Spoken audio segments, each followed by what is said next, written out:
Make this Christmas memorable with Goat Guns. Get the coolest miniature gun models for your collection. From historical classics to modern weapons, we have something for every firearm and hobby enthusiast. Surprise your loved ones with the gift of Goat Guns, the perfect blend of quality and detail. Shop now and spread the joy at goatguns.com. Welcome to the Human Capital Innovations Podcast. We're your source for personal, professional, and organizational growth and development, where we share original research, explore industry trends, and interview executives and thought leaders from across the globe. We hope you join us often for practitioner-oriented content around all things related to leadership, HR, talent management, organizational development, and change management. Maximize your personal and organizational potential with Human Capital Innovations Podcast.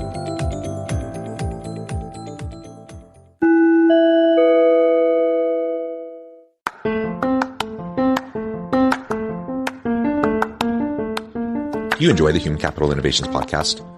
Enjoy ad-free listening by going to the Patreon page, and please consider contributing even at the producer or sponsorship level. And please leave a review. Thank you for your support.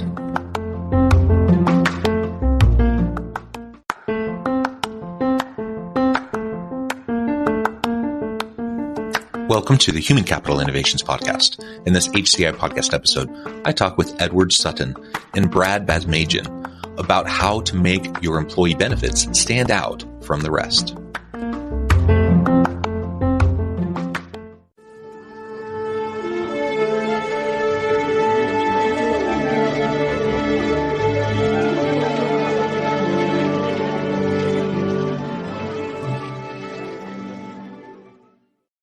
Edward Sutton and Brad Basmajian, welcome to the Human Capital Innovations Podcast.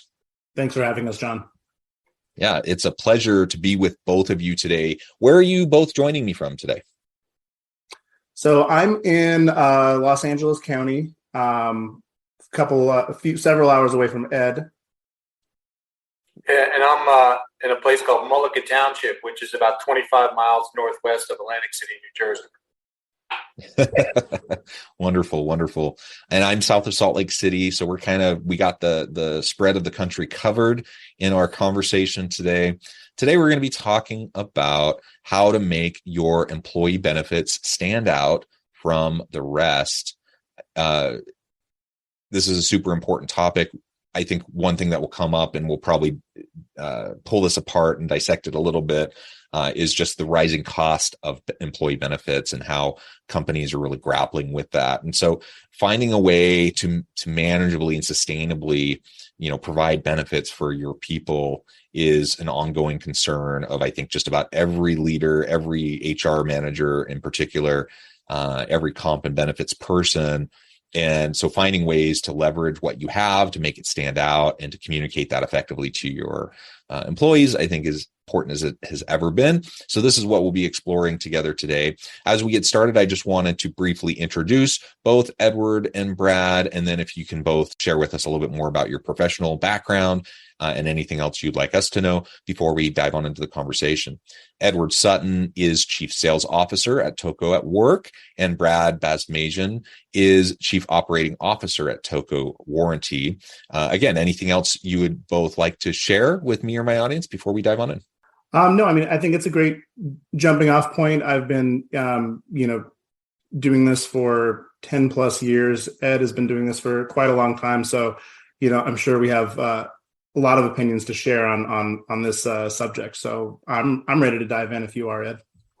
Yeah, the only thing I would add, John, is that I've been in the benefit business for, close to 40 years, both on the carrier side and on the brokerage side. So I have a pretty good, well-rounded background in regards to, our topic of discussion today. That's fantastic. And I imagine maybe we could start there. Give us a quick overview of 4 decades worth of comp and benefits experience. Where have you seen things go, over the last several decades to get us to where we're at today? Sure. And that's a great jumping off point. I've focused over my career on the voluntary employee benefit side of the business. So, non-core employer benefits.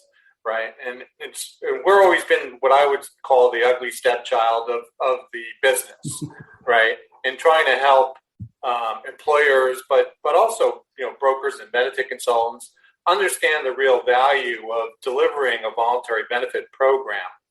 And what I've seen over time, good and in a good and in poor economy, is that voluntary benefits are a much needed component of the overall employee benefit package. And in a good economy, things are good. Employers, might have a little bit more of a budget to fund, the medical, the dental, life insurance, and some of the core benefits. And sometimes they pay for even some of the voluntary products.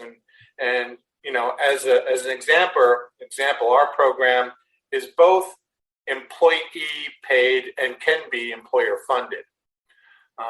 But in a poor economy, voluntary benefits tend to be better for a better choice for a lot of employer groups out there that can't deliver the benefit package that they want to their employees. So overall, what we're offering today is really something of great value that in this economy employers can select.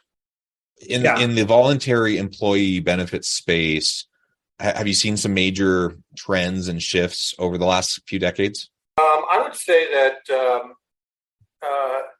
there's been an up and down in the marketplace, and it really depends on the voluntary benefit that the employer is offering. So, to give an example, life insurance sales on the voluntary side have been relatively flat for about the last decade, right? So, employers and most employers offer some form of a group core, life insurance benefit, and sometimes a supplemental or a voluntary program, which is 100% portable, which means that the employee owns.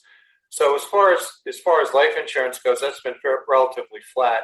We've seen increases more in non-traditional voluntary benefits over the last several years, like identity theft protection, legal protection, pet protection, pet insurance protection, and now this offering is new, unique, and really fresh. So we're hoping we'll see a significant impact in the marketplace real soon with it. To kind of piggyback on the state of the market right now and how this is really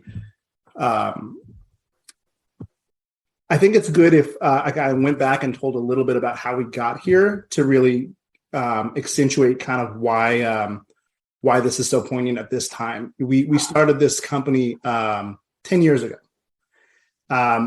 because this is a product that everybody has a story for. I know I do. I remember being 18 and having a Jeep that I was worried every single time I'd get in my car whether or not this thing would turn over and get me from point A to point B. It's just such a relatable fear that Americans have relying on their vehicle. If either you or someone has had that experience. And for the longest time, a product like this was really only attainable if you were buying a new car and you bought a warranty at a dealership. But along came these third-party marketers and started to sell it to people who were outside of the dealership. But the problem always has been is it was always priced way too high and sold way too aggressively in order to make their business model work.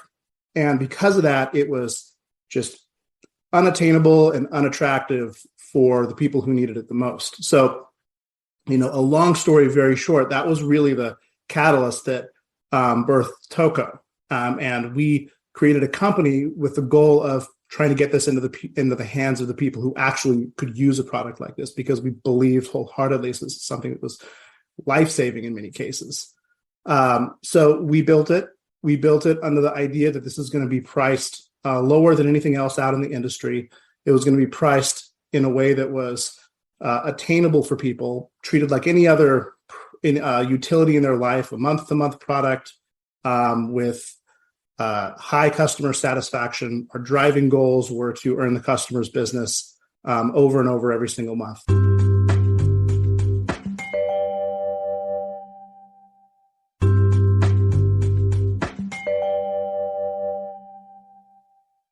That was our phase one. The entire time we were doing this and building this product out, the idea of entering the employee benefit space was always there. That seed had always been planted from the very beginning because it's the natural extension of the idea of what we were trying to do to get this into the hands of people who really actually needed it.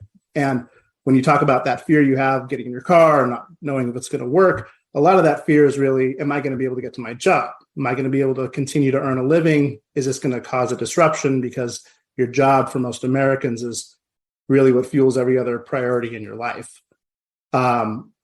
So again, 9-10 years, we've been working at how do we prove this product out and successfully enter this space. And over that time, we've gone to the shows, we've met the right people, we've taken our time to really do the research and figure out how to build a product that's going to actually adapt into the space to solve a ton of problems, not only for employees, but for employers as well. And, we're smart enough, wise enough to know what we didn't know. And that was what led us to really start talking to the experts in this industry, one of which is here with us today, which is Ed Sutton. He, amongst several others in our group, are really helping to spearhead this product. And I know I've talked a lot here, and we can jump into all the other reasons this makes sense in this space specifically, but that's kind of our path and how we got here, and why we're working with someone like Ed, who really knows the space inside and out and is going to help us to really get it where we want to get it in terms of into the hands of the people, like I said, who really actually truly need it. I would add that, we're delivering a program that is simple and easy for the employee to understand. Number two, easy to enroll in. And number three, affordable, right? Three main components to any type of voluntary benefit program that is out there today. And I think it's important to understand that when outside of this program, when you purchase a vehicle warranty service plan, that company is truly underwriting that vehicle, which means that vehicle needs to be, properly maintained, number one, but they're also charging based on the age of that vehicle, the type of vehicle, the mileage of that vehicle, right? We make it very simple. We underwrite the employee, right? And we'll underwrite their vehicle as long as their vehicle is properly maintained, younger than 15 years of age, and has less than 150,000 miles at time of enrollment. So you can own just about every vehicle out there as long as it's non-commercial use, right? And it's not a high-performance vehicle, all right? And our price point is exactly the same for every single employee, which makes it easy for the employee, but more importantly, makes it easy for the employer when it comes to the payroll deductions for that program. Yeah, and just to add on to that, and that's a good point, Ed. I talked about how we started this on the direct-to-consumer side by trying to make this the best price product out there, and getting into the employer space. We needed to make this even better priced. We needed to really figure out a way to lower the price point so that this was a no-brainer for employees or employers. And it's really because of that, because of what Ed said, is we're underwriting the person, not the car, that allows us to really achieve a group rate that's going to bring this so much cheaper than anything else out there. And that's key to, like I said, really making this a no-brainer for people, because you don't really always prioritize the things you should prioritize in your life. And if this is a thing that is going to actually, save you in a situation, to make it as easy to enroll in, to make it as cheap as possible, to make it as, like I said, a no-brainer as possible is really what we had to do to get into the space. And, that's how we were able to get it the way that we got it and price it the way that we did. Make their Christmas unforgettable with goat guns. Looking for the perfect gift for your husband or man who is a gun lover? Look no further.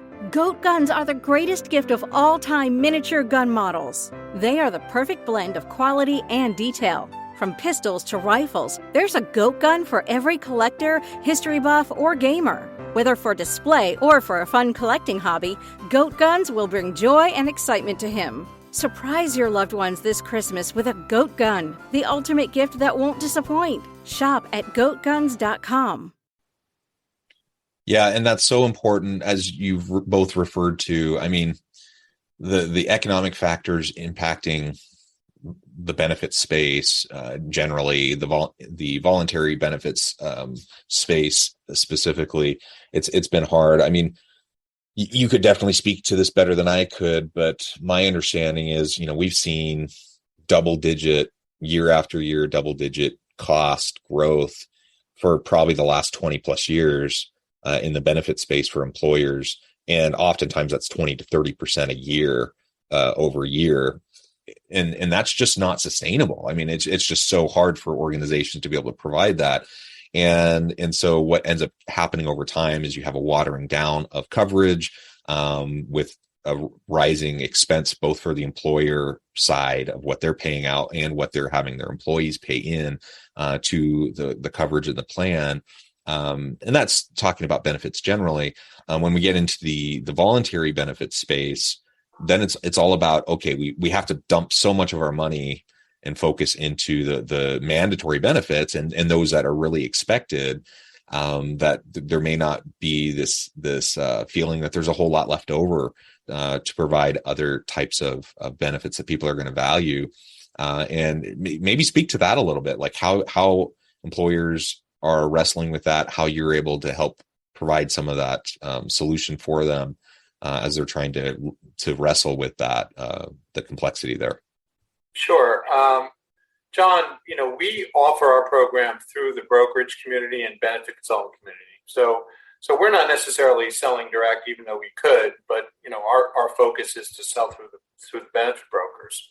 So first, benefit brokers and consultants, they're always looking for new, innovative, ideas and how to engage the employees of their clients in their overall benefit program. So to your point, medical insurance has premiums have skyrocketed, and we've gone from traditional medical plans to high deductible programs to where you're sometimes talking $5,000-$10,000 in annual deductibles, and then there's the co-insurance on top of it. So employers are spending more. Their cost share over to their employees is getting higher. So that's actually, in our mind, good news for those of us in the voluntary benefit business, because again, the employers simply can't continue to afford much more than the medical, coverage that they offer, right? So, and benefits, they might offer, when it comes to overall benefits, they might offer, a group life insurance program, maybe a long-term disability benefit, dental, and we're seeing more of those benefits turning from employer funded to partially funded and or voluntary.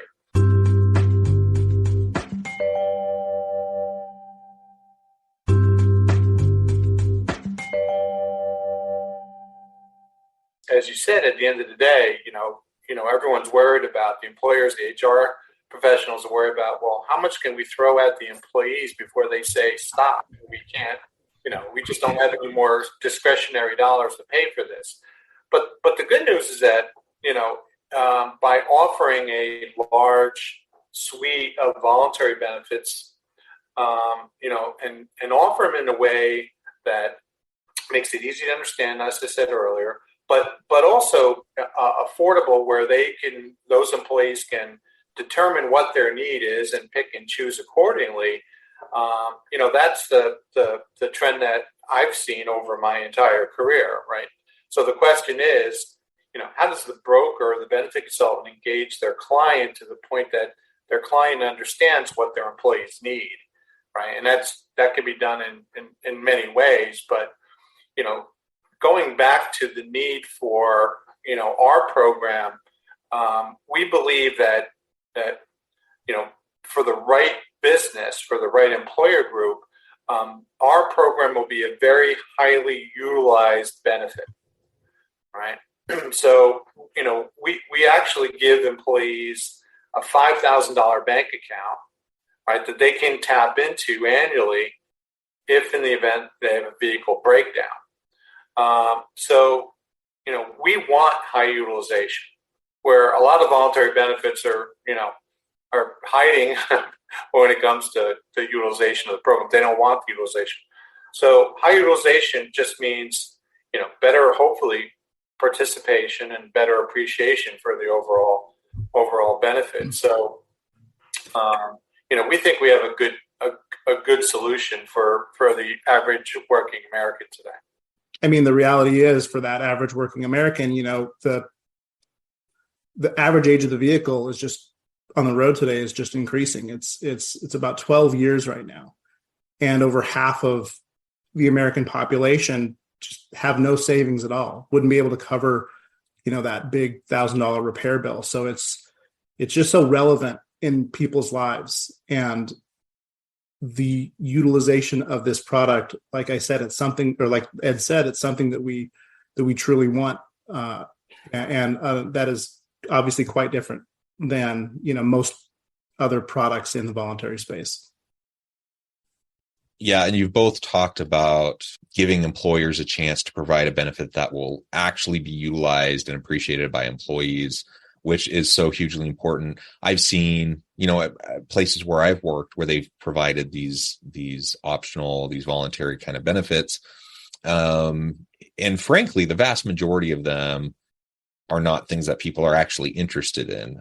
They're low cost or no cost types of benefits that the organization may have negotiated, but I'm not sure they're actually utilized by much of anybody. And so the perceived actual value of them, I think, is pretty darn low. And I'm not really sure what it brings to the table, other than the company being able to say that, look at what we offer, and they can point to that, maybe when they're recruiting people or onboarding people. But other than that, it doesn't get used. So having stuff that's utilized, that actually matters, that people say they want and they need, that really does make a difference. And it's a much better way to leverage the limited money, the investment that you have to put into those types of benefits. Sure. Yeah. I mean, definitely better than, it's easier to be excited about utilizing a product like this than it would be, accidental death and dismemberment. One is a better situation to be using this in. And, it's kind of that tangible thing. Like I said in the beginning, this is something that everybody kind of to some degree lives with in their head, that this could be a problem for me. So it's really easy to picture yourself using this product. Yeah, which is what we all need. We all need to be able to picture ourselves using those things for them to actually be useful to us. And as an employer, you're seeking to help employers to help their people, right? And as an employer, I want to do what's going to matter for my people. Why waste your time doing things that aren't salient or relevant to your people? There's plenty of other things you can be focusing on. So let's recalibrate and do things that are actually going to make a difference. So as we get towards wrapping up, just why don't you tell us just a little bit more about Taco at Work, how people can get connected, and really how you're going to be able to benefit organizations, and then we can wrap things up for today. Sure, Ed, I'll let you take this away about how to get connected. Sure. Real easy, John. We have a website, tocowarranty.com, which leads to our Taco at Work landing page with a lot of great information on it. On that landing page is my contact information, my email address, my phone number, and brokers, employers can reach out to me directly, either through that that landing page or my email address and request a formal proposal, and we will, turn around a proposal within 24 hours. But, overall, I think, this is truly a benefit that over the last few months that I've been with TOCO, that every time I talk about it with a benefit broker and or an employer, they're extremely excited about. And they love the fact that we've taken a direct-to-consumer type of a program and brought it into the employee benefit business. And again, make it affordable, make it easy to enroll and easy to understand. But the affordability is really the critical part. I think everyone that I've asked over the last several months, if you could purchase a auto warranty program on your 10-year-old vehicle, would you want it? And the answer is always yes. The question is, can they afford it, right? So we've made this program extremely affordable. Actually, our price points can be as low as about 50% less than what an employee can purchase on the direct-to-consumer side of the business. So a very significant discount. When I started, or right before I started at TOCO, I went onto their website. I enrolled my 2011 GMC Sierra pickup truck. Now, it's in perfect shape. It's got about 140,000 miles on it. It looks new, feels good, drives well. So I put the information in, and the monthly rate was $112 a month. Enrolling it at TOCO at work, the price point is about $60 a month. So again, a significant savings. And there are roughly about 7% of working Americans out there that own an auto warranty on the direct-to-consumer side. So it doesn't sound like a big number, but there's 229 million unprotected vehicles out there. So once an employee, again, can get access to our program through their employer, we anticipate that we're going to see, a good level of participation, and that will lead even to better appreciation and participation down the road when even more employees find out about it. Wonderful. Edward, Brad, this has just been a really great conversation. It's been informative for me, giving me a lot to think about. I hope it's been helpful to my audience as well. I really encourage the audience to reach out, to get connected, find out more about what TOCO can do for you. And as always, I hope everyone can stay healthy and safe, that you can find meaning and purpose at work each and every day. And I hope you all have a great week.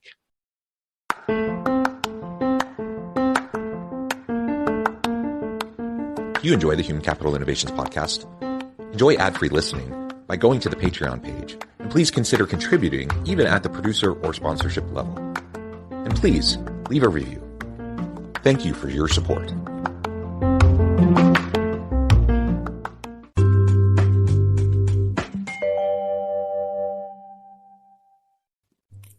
Thanks again for joining us for this episode of the Human Capital Innovations Podcast. I hope you stay healthy and safe and that you have a great week.